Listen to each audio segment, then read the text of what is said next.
You're listening to Weight Loss for Life Coaches, Episode 20, with Master Certified Life and Weight Loss Coach, Paige Bowman.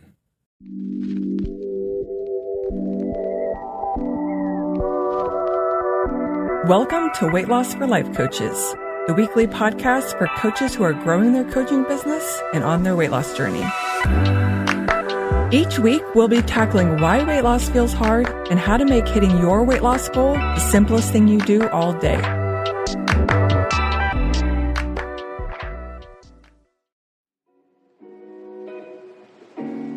Hello, and welcome to today's podcast. We are going to be talking about what it means to desire life more than food and why this idea could be the key to a simpler weight loss journey. Back in 2020, I did a branding consult, or really I hired this person to help me with my branding. Her name is Donnie Brown. She is the owner of Wealthy Woman, and I'll put her information in the show notes. But she helped me be more clear about what makes me unique and what I wanted to share with my branding and my business. I think I had been in business for about a year when I did this, but at the time I was in my losing 10 pounds in 85 days. It was my own goal. It's something that I did for myself, but I also recorded a video every single day for 85 days. And I wrote a little bit, and that was a little freebie that I had a couple years ago.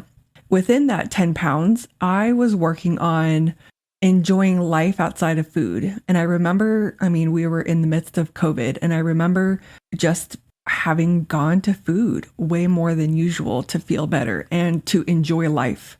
And I remember thinking that this goal to lose 10 pounds wasn't going to be just about losing weight, that it was going to be me working through enjoying life and not needing food to think that my life is enjoyable. And really, on a daily basis, I wanted to enjoy my day without needing my food to be the thing that makes the day enjoyable. And so I was working through that myself. And I remember talking to Donnie about why that was so important for me, and that I was working on that in that next 10 pounds, that next part of my goal.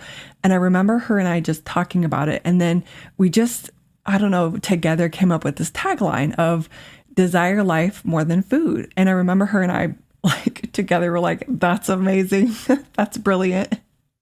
So ever since then, I've been using that tagline that we desire life more than food. I desire life more than food. I wanted my life to be more about food, and not in general, but also on a daily basis. I want to talk about that idea and what that might bring up for you and where you're at in your life right now. But also, if you, like me, were or are someone who leans on food to feel better, to just experience some kind of joy and pleasure throughout the day, this might be really helpful in understanding that about yourself. And then we'll talk about making that change and putting that into action. So what does it mean to desire life more than food? Before we take a look at that, I think we just got to start with getting some awareness around what it means to desire food more than life, and just stay in some curiosity around that. I learned a lot about desiring food and what that meant when I was taking a Stop Overeating coaching program from Self Coaching Scholars, which is an awesome coaching program. I think it's like a membership at the Life Coach School, and I'll link that in the show notes.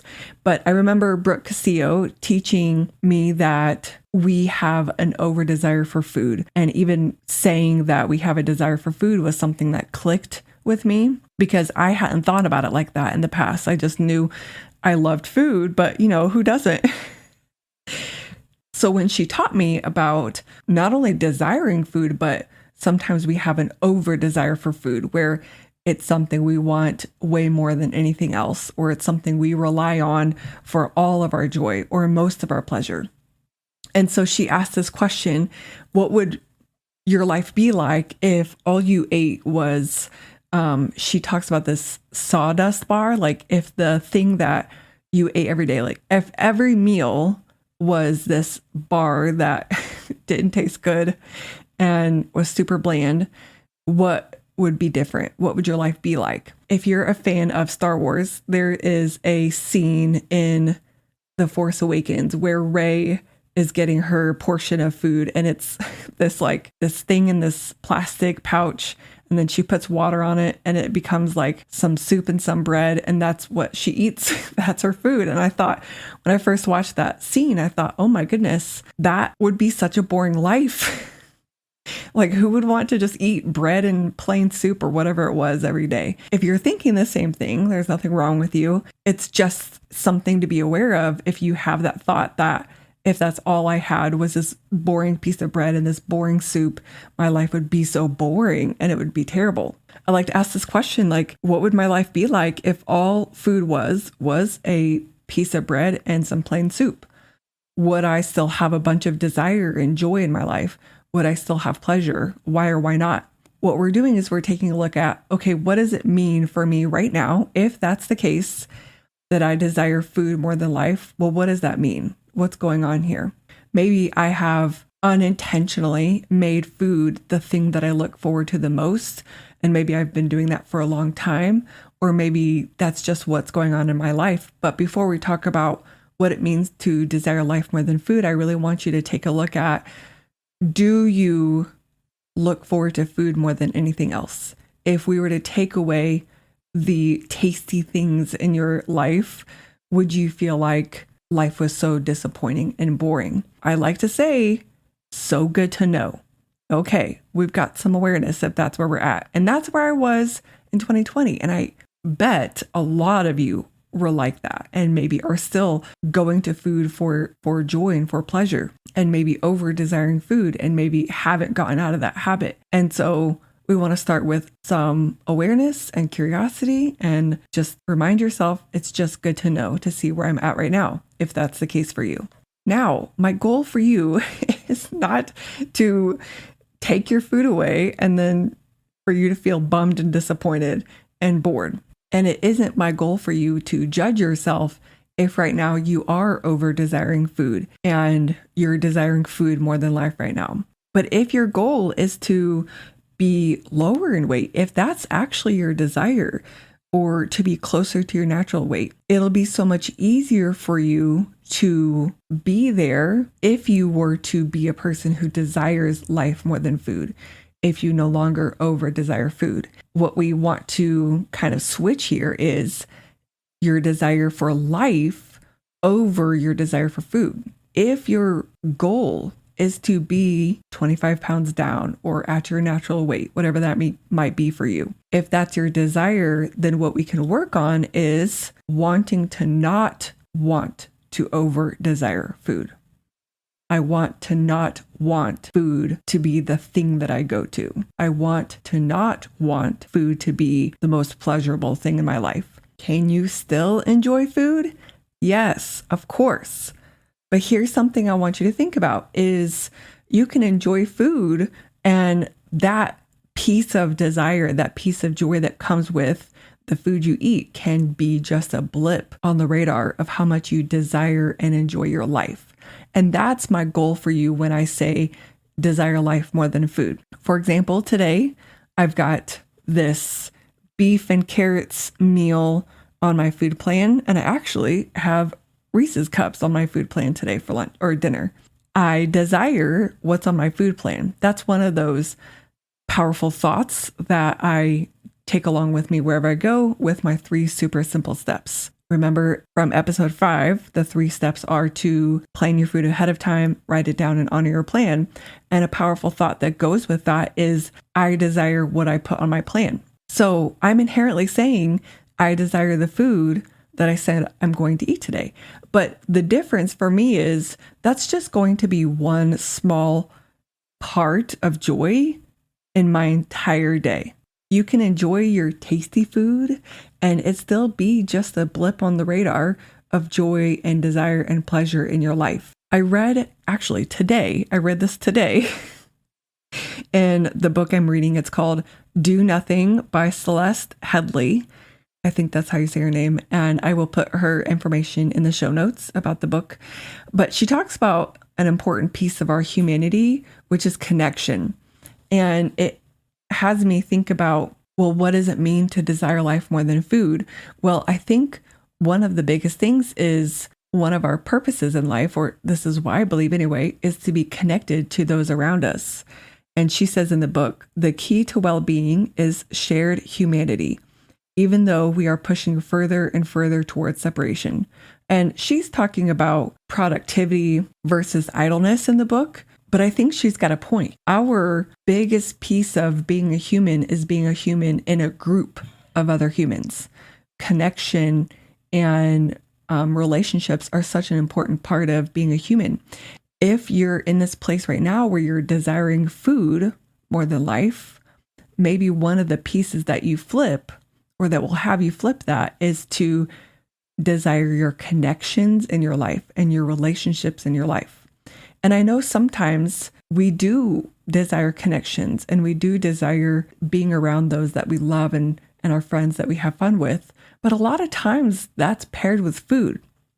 And so really the challenge is, what would it be like to be so engrossed, have so much joy and pleasure from just engaging in this conversation with this person and not need food to add to that? Or a good one for me is, what would it be like to watch a movie? I know this doesn't have to do with connection, but same idea. What would it be like to watch a movie or watch TV without eating something along with it? And something that I notice about myself is, if I'm not willing to do the thing without food, then I probably don't want to be doing the thing anyway. So if that's a person that when you're around them, you feel like this is going to be super boring or uninteresting unless I have food or something to drink while I'm with this person, maybe we just take a look at your thoughts about that person. And maybe that's not someone you put on your calendar to hang out with. Or maybe the work is to coach around your thoughts about your family when you go visit them. Wouldn't it be worth doing the work around being so engaged and so full of joy around the people in your life, so that food just gets to be a blip on the radar, but most of your joy and most of your desire and pleasure comes from being around those that you love so much, and food just has nothing to do with that. I want to add to what she talks about in the book and say it's not just connection to people, but connection to the things that we love. So maybe hobbies in this example.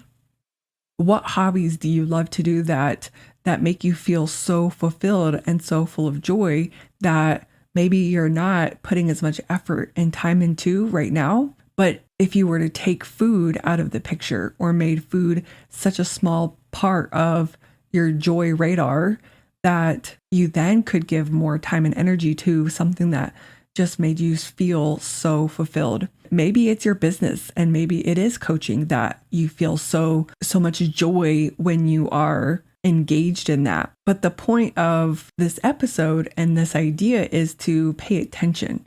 Are you filling your life with things that make you feel fulfilled and make you feel joy and pleasure and desire outside of food? And if not, what would need to happen for you to change that, so that food just gets to be mainly just fuel, and yes, tasty, and yes, you like it, but it's just a blip on the radar. And not everyone will understand this. I think this idea is for those that, like me, use food for a lot of reasons other than fueling their body, right? When, again, like we were saying earlier, when you hang out with friends or family and you need food to kind of add to that experience. Or when you want to feel better because you're feeling bummed out, you go to food. When you're bored, you go to food.